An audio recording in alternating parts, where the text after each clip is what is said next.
Hey there everybody, welcome to Auto Bears, and this is the new Nissan X-Trail.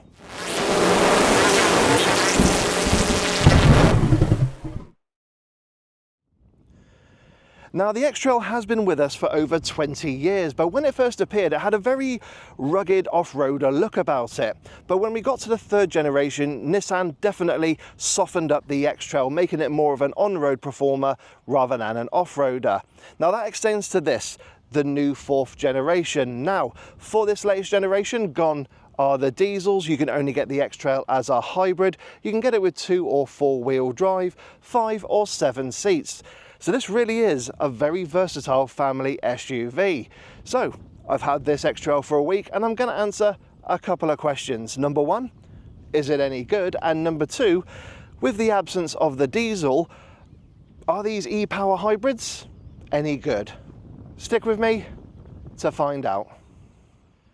Now when it comes to the X-Trail styling, as I mentioned, the first generation was very boxy and rugged and had a very dedicated off-roader look to it. The third generation had definitely softened up. It wasn't unattractive or ugly, it just had a very generic SUV shape to it, but it still was distinctive, just like the second generation Qashqai. But I'm really glad for this fourth generation that Nissan have actually, well, given it a really bold look. At the front we've got these very distinctive daytime running lights and headlight cluster. It definitely gives you the impression that the Nissan Juke and Qashqai made sweet passionate love and had a big baby, and this is the result. It's not ugly in any way, shape or form. I actually think it's got quite a imposing appearance about it, but yeah, it's definitely distinctive. Now in terms of the actual body shape itself, it does resemble very much the third generation, and that actually kind of goes back to the tail light cluster, where it has got a distinctive design, but it's not as attractive, I think, as the front end. We've even got a big grille up front with a massive Nissan badge. We've got some real venting here as well to allow air to go cleanly through the car and also do some cooling at the front. We've got some very nice looking 19-inch alloy wheels, and we'll discuss the ride later on. And then just overall, I think Nissan have made a very handsome SUV, and I'm really glad to see that, because this is quite a competitive segment with some very stylish heavyweights from the likes of Kia, Peugeot and Hyundai. So it's great to see that Nissan are really taking it on in this segment. But let me know what you think of the X-Trail styling in the comments section below. Do you like the bold new look, or do you think it's not as daring as some of its rivals? Definitely let me know. But on that note, I think it's time that we leave the outside of the X-Trail and see what it's like for the interior. Sat in the front of the new X-Trail, you are greeted by a very comfortable, well laid out, and actually a really nicely built interior. This is a really pleasant place to be, especially on a long journey. Now, because this is a large size SUV, getting in and out of the X-Trail is really easy because the doors open nice and wide, and you've also got a grab handle to help you get in. And then once you're sat in the driver's seat, you find that the seats themselves are very comfortable. They do hold a big bear like me in place, and there's a good amount of adjustment. I've even got adjustable lumbar support. And also with the steering wheel, I have got both rake and reach adjustment, so getting the perfect driving position is easy. The only thing I would say is that if you are blessed with chunky thighs like myself, and you kind of sit yourself down in the driver's seat and you spread your legs apart, you do find that they are touching the sides of the center console and the door panel. Now, if that's a little bit uncomfortable, then of course I would recommend looking at another car. However, we have got leatherette here on the center console and on the door panel, so it's really comfortable to rest your leg against. So that's something I really do like. Now, speaking of that, that comes to the interior quality, which is actually very decent. We've got leatherette here on the dash. We've got soft touch plastics, which are brown on top of the dashboard and the doors. It's actually quite a nice contrast to have. We've also got leatherette and soft touch plastics here on the door panels and on the side of the center console. We've also got this faux wood trim here on the dashboard as well, along with some silver metal work, and then we've got leatherette here on the armrest. You actually have to go lower down to get the hard scratchy plastics, but they do feel of a very decent quality and should stand the test of time. So yeah, when you get yourself into the X-Trail, it is very easy to get in and out of. and it actually feels like a very premium product. I'm very impressed with the build quality. Now, something I will say is in regards to its design, it does feel like a big Nissan Qashqai, and that's no bad thing because I really do like the Qashqai's interior. So yeah, getting into the X-Trail is a bit of a joy. Cubby spaces in the X-Trail are actually pretty good, but there is an area where it does fall a little bit short. Now, the door pockets are of an okay size. You can get a medium or possibly large size bottle of drink in there, but they're not lined with any fabric. And yes, they're not the largest of door pockets. Rivals out there have got larger spaces, but I think Nissan have done it because it makes it very easy to grab any items you might leave in there. Now, on the center console, which is a floating center console up front, we have got a wireless charging pad, which is rubberized, and it does hold on to your phone. Just behind there, we've got two cup holders. They have a really nice size and depth. Both are rubber lined as well. The only thing is, they've got no little plastic grippers to hold on to your cups. Now, I've driven with a couple of coffees kind of sat in there, and although they're not going to fall out, they have kind of rocked a little bit as I've gone around the corner and given me just a mild panic attack as I'm driving. So that's just something to be aware of. So Nissan, can we get some plastic grippers on these cup holders? Then just behind there, we have got your center armrest with a little button, and it has got a center divider, and we've got a bit of additional space with a little tray area, which is perfect for your key, and it is lined with fabric. I would say there are some rivals that have a bit more space in there, and there's no extra features like a PowerPoint or anything like that.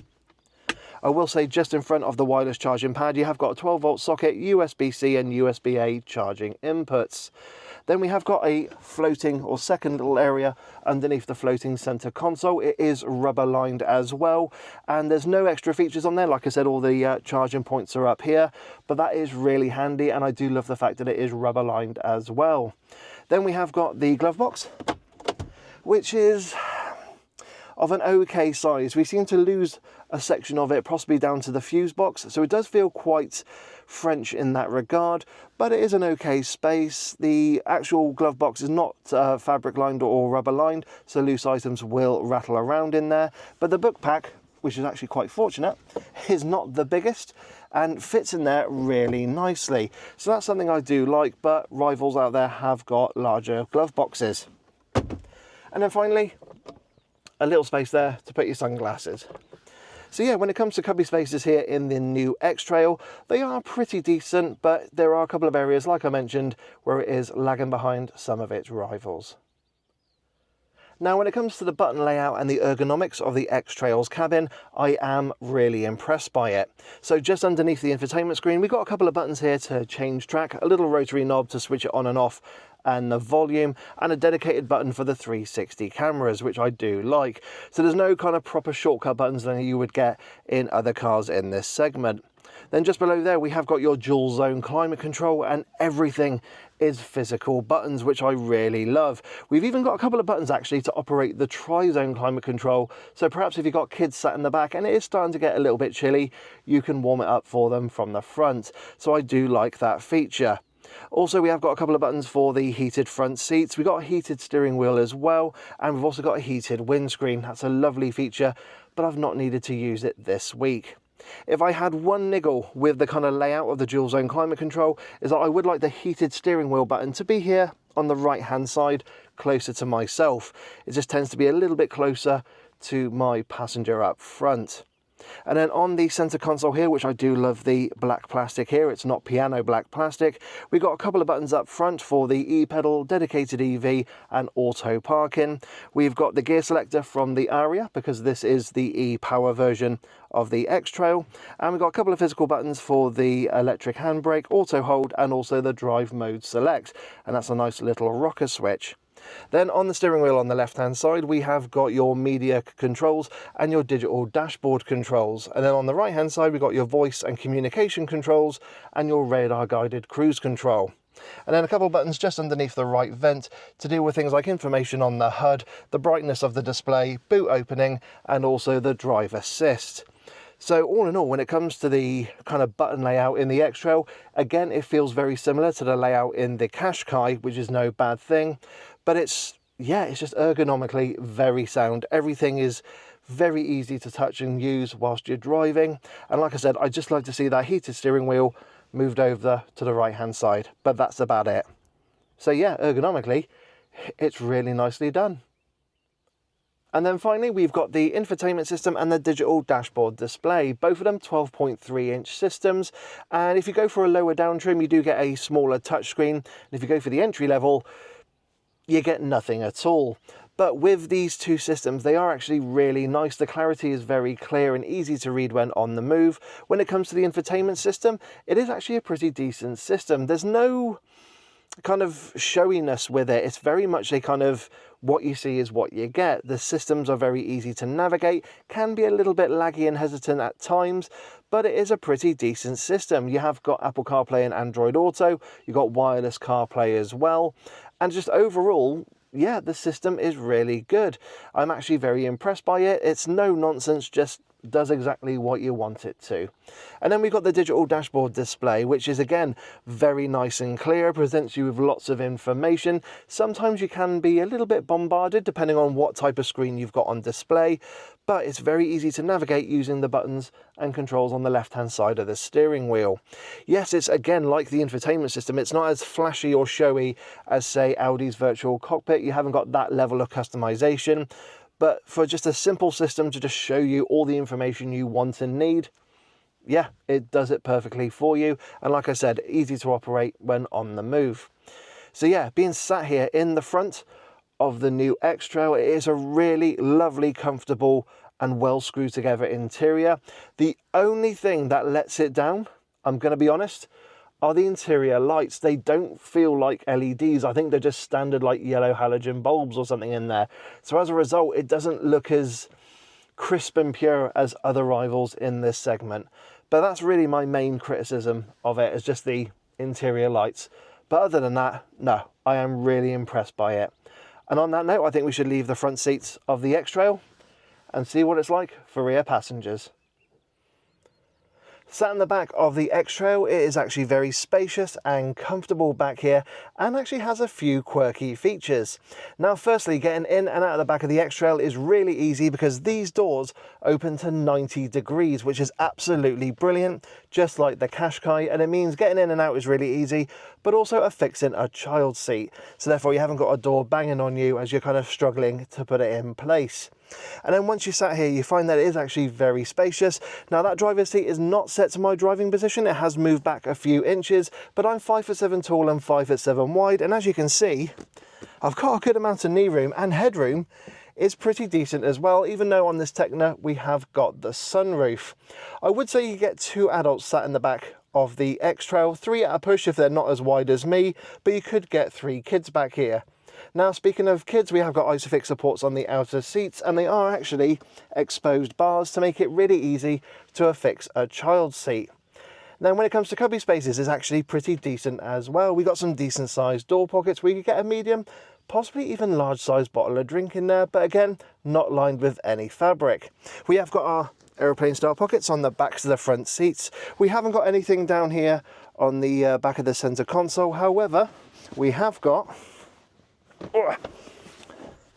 an armrest that comes down with a couple of extra cup holders, and as you can see, we have got a little bit of through loading into the boot area. Granted, this is raised a bit.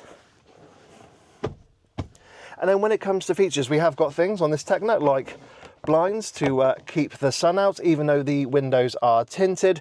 We have got tri-zone climate control, heated outer seats as well. We've also got a USB-C and a USB-A charging input, so you can charge your devices back here as well.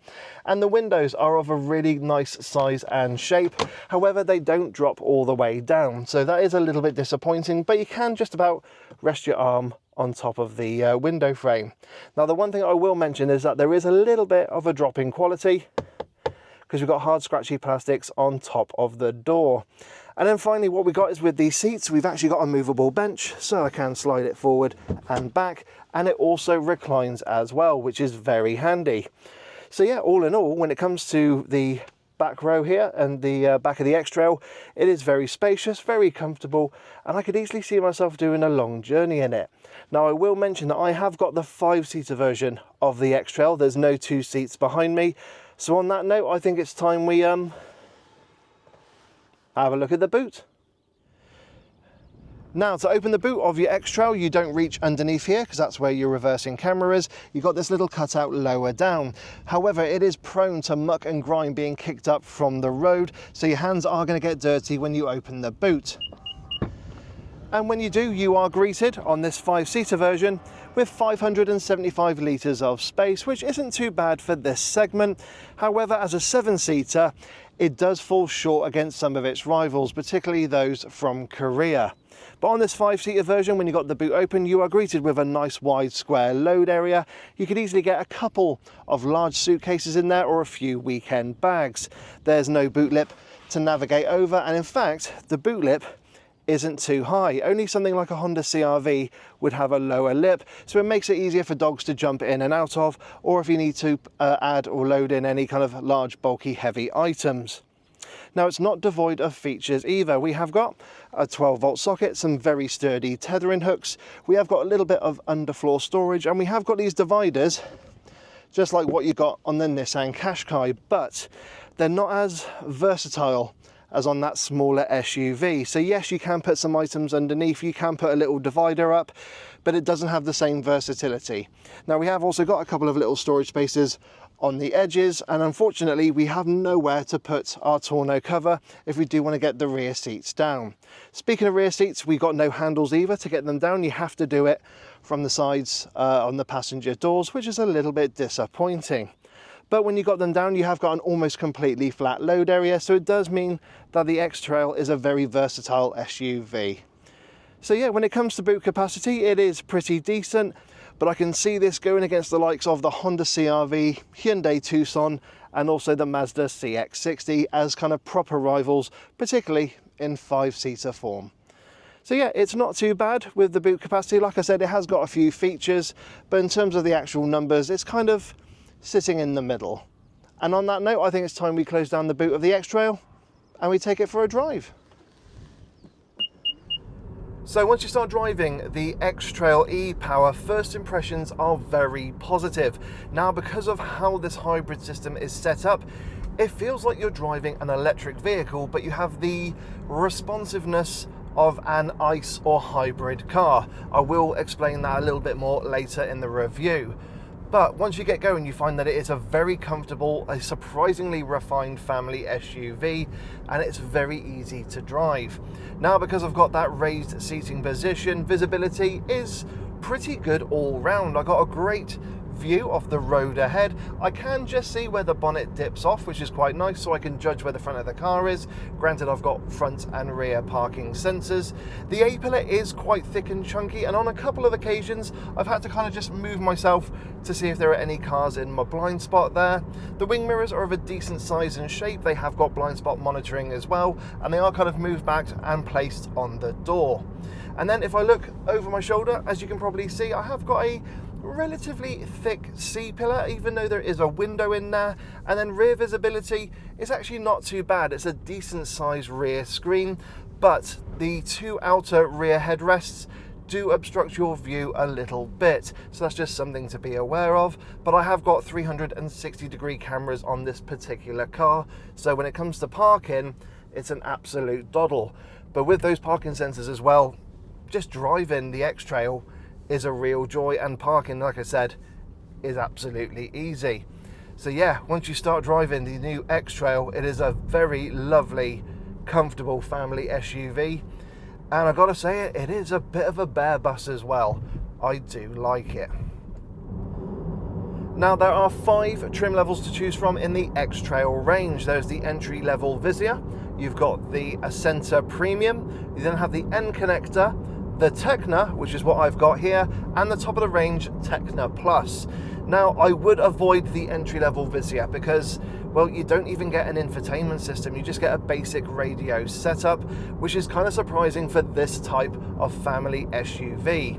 Now, I would personally recommend looking at either the N connector or the Tecna, because you get, in terms of standard equipment, pretty much everything that you would want and need, especially when it comes to driver aids and creature comforts.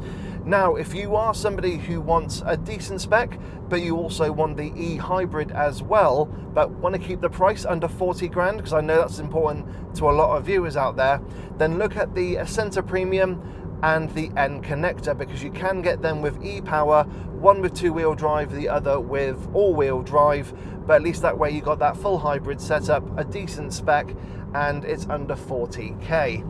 And personally, like I said, I would recommend the N connector or the Tecna, and just kind of going from there. You can add packs to your car. I mean, personally, I'd love to have the Bose sound system on this car here, but unfortunately it's only available as standard on the top of the range Tecna Plus, which is no bad thing, but I like the fact you can spec it. So yeah, you've got those 5 trim levels to choose from. Avoid the entry-level Vicia and look at the N connector or the Tecna. So when it comes to powering the X-Trail, at the heart of the car is a 1.5 litre 3-cylinder turbocharged petrol engine, and you can have your X-Trail with that engine as either a mild or full hybrid. Now, with the mild hybrid system, you get a CVT box, around 161 brake horsepower and 2-wheel drive. If you go for the full hybrid version or the e-power version, you do get the choice of 2 or all-wheel drive, 5 or 7 seats, depending on which version you go for. So what I'll do is I'll put some kind of screenshots sporadically on screen so you can see what options you can choose. But essentially, if you go for the 2-wheel drive e-power version, you get around 202 brake horsepower, about 330 newton meters of torque, and 5 seats. If you go for the all-wheel drive version of the X-Trail, which is the 4-force, that means then you get 7 seats in the car and around 211 brake horsepower. And obviously we got a little bit of extra weight with the second motor powering the rear wheels and the seats in the back. It does mean the performance and efficiency is reduced. So I do recommend the X-Trail as more of a 5-seater car than a 7-seater. As I said, there are larger 7-seater cars out there, especially from Hyundai Group, and the X-Trail just feels better as a 5-seater. So I'd recommend going for the e-power with the 2-wheel drive, so you've got the 5 seats. Now, there are quite a few variations of economy and performance with this car, so I'm going to speak about this particular car I've got here. So I've got, like I said, around 202 brake horsepower, 330 newton meters of torque. 0 to 62 takes around 8 seconds, which isn't too bad for this type of car. But of course, this being a full hybrid, you're going to be wanting to know about economy. So Nissan claim with this e-power X-Trail, I should be able to get on a combined WLTP cycle of around 47.1 mpg, and I actually think that's pretty decent. However, I did a motorway run on the first day I had the X-Trail, and I actually got 49.4. So I do think Nissan are underselling themselves a little bit there. I was pleasantly surprised. And then doing a little urban run in the e-power as well, and I actually kind of fiddled with the e-pedal and also the EV button, as I mentioned earlier. I actually got over 55 mpg, and I am really impressed by that. I think it is a really good figure to get, especially driving around town. So yeah, when it comes to the economy of the e-power and the performance, I'm really impressed by it. Now, something I will say about the e-power is that it is a full hybrid system, but it's different to other hybrids out there, especially from the likes of, say, Toyota.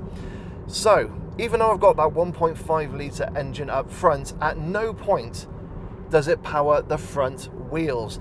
It actually powers and kind of charges up the battery. It acts like a generator, and then that sends the power to an electric motor to the front wheels. So it is a unique system, and I'll be honest, I've been very impressed with the economy I've gotten from the X-Trail. I mean, like I said, I've beaten what Nissan have told me and claimed. So that's something I am really impressed with. And I have seen some people saying they're getting around 40 mpg from a car very similar to this one.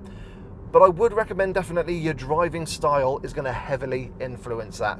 Now, granted, I was not driving like Miss Daisy when I got that 49.4. In fact, I had the radar guided cruise control on and I just let the car do its thing.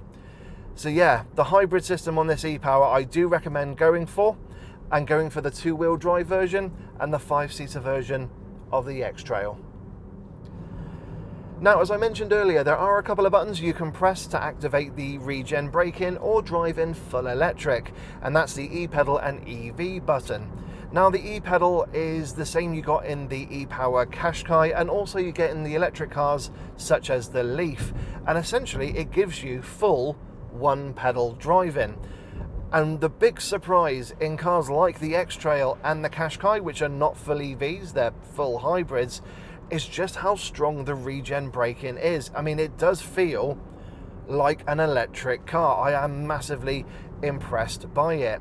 There is also a B mode you can select on the gear shift, and that also just kind of puts a bit of extra regen when you take your foot off the accelerator pedal.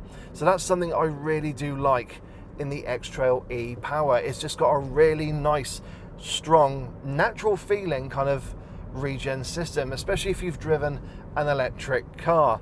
So yeah, that is a big highlight to the X-Trail. It's just like how good the regen system is. And if you do drive in, say, urban areas and that, and you want to fully drive in full electric, you just hit the EV button and yeah, it will drive in full electric. Now, if you do kind of put your foot down, it will automatically disengage, or if the actual battery charge gets a bit too low, it will never quite go to empty. So yeah, when you're driving around town in urban areas and you just want to kind of crawl through and not use any of that petrol engine, you can definitely do so. Now, when it comes to the X-Trail's ride and refinement, I am very pleasantly surprised. This is a very comfortable and refined family SUV. So because I got this Techno model, I have also got the 19-inch alloy wheels, and even though they're of a decent size, they do a very good job of dealing with the bumps and imperfections on the road.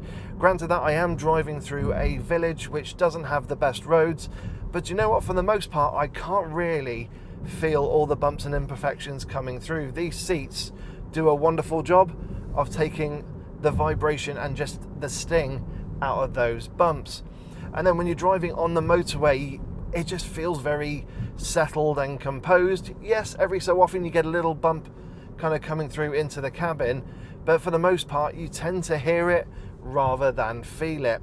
For everyday driving, you'll have no issues with the X-Trail whatsoever. It definitely feels like it's been tailored to be a great on-road performer, and it will mean that you and the family can do a long journey and come out the other end feeling lovely and relaxed and yeah, really refreshed. It is a genuine pleasant surprise. It does feel nice as to kind of pay that little bit extra to go for the X-Trail, perhaps over the Qashqai, because you also get that little bit of extra space.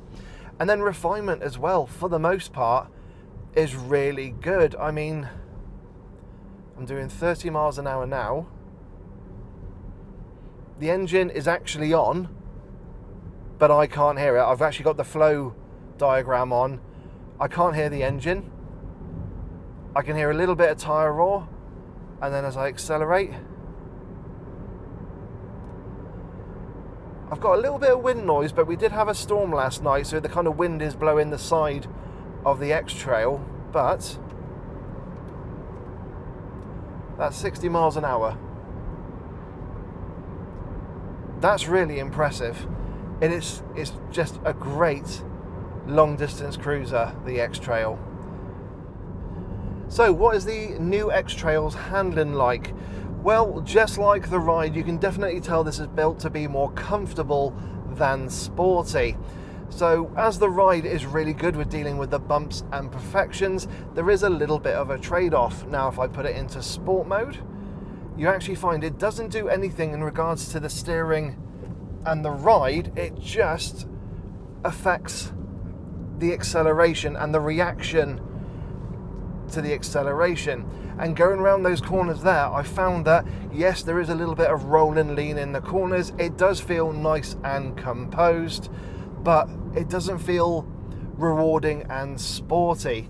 Now, on the positives, I do like how the steering wheel feels in my hand. I love the quality of the leather. It just feels really nice, and it's a good size as well.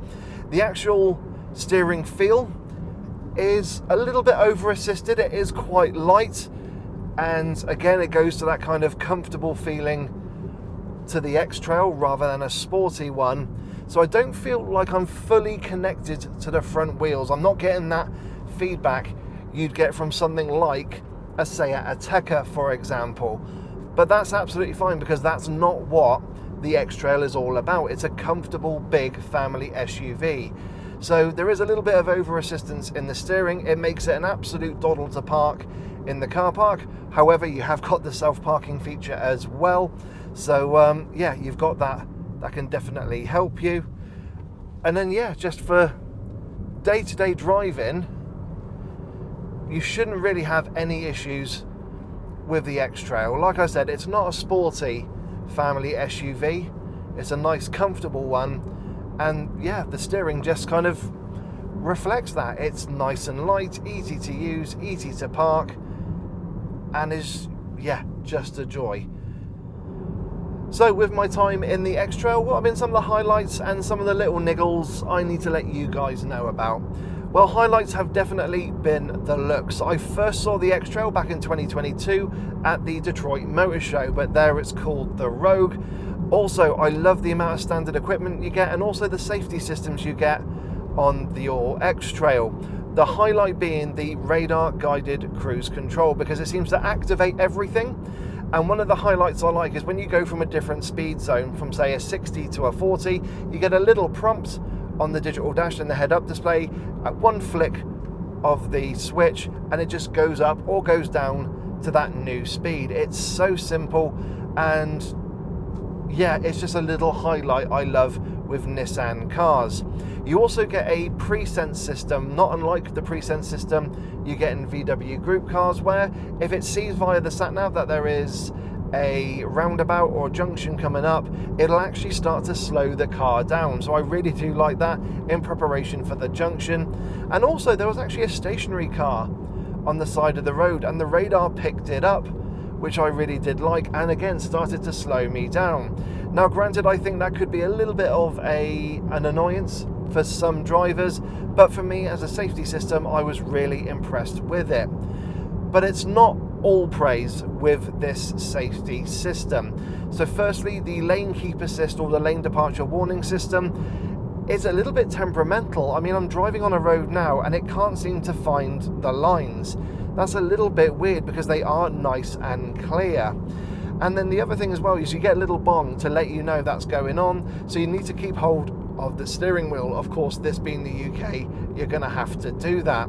Now, speaking of the steering wheel, the sensitivity of it, I think, needs to be increased, especially when I've been driving on the motorway, because I've been driving along with the radar guided cruise on. I'm in between the lines because it can see them, but for some reason I'll get a warning coming up saying I need to take control of the steering wheel. It's a big red warning, and I have actually got hold of it, and then I give it a little shimmy just to kind of disengage it, but no, it still remains there. So you've actually got to kind of fight the lane keep assist in order to let it know you have got hold of the steering wheel. So that's just another little niggle to let you guys know about. But overall, the radar guided cruise control and that kind of safety systems that they've all got going at the same time, they do work brilliantly for most of the time. Like I said, you get those little niggles where it can't seem to see the white lines, and it just tells you to take control of the car again.